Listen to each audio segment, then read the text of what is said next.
ஆஹா, அதிசயம், அற்புதம், என்ன ஒரு மாற்றம். அதிசயம், அற்புதம், என்னமா மாற்றம்? அதுவா, தமிழ்நாட்டுல அதிமுகவும் திமுகவும் மாறி மாறிதான் ஆட்சி புரிந்து வந்தாங்க. இப்ப விஜய் அடுத்த முதலமைச்சர் ஆக போறாரு. அதுதான் அதிசயம் சொன்னேன்.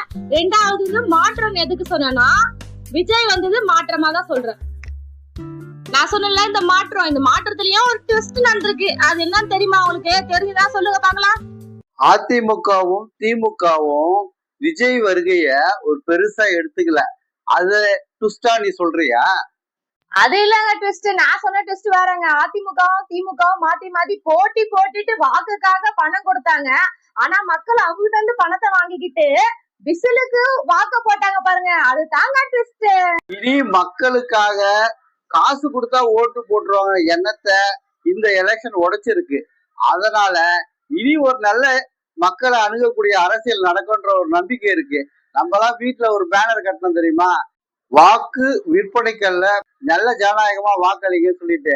இனி காசு இல்லாத ஒரு அரசியல் மக்கள் வழி நடத்திருக்காங்க.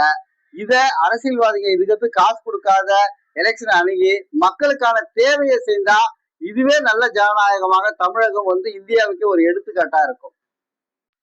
காசு கொடுத்தா மக்கள் வாக்கு போடுவாங்க அப்படின்னு காலகாலமா இருந்த ஒரு விஷயத்த மக்கள் உடைச்சிட்டாங்க. மக்களுக்கு சேவை செய்ய யார் தயாரா இருக்காங்களோ அவங்கள முன்னிலை நிறுத்தி இருக்காங்க. பாப்போம் இப்போ இந்த விஜயோடைய இந்த ஆட்சி எப்படி நடக்குதுன்னு சொல்லிட்டு.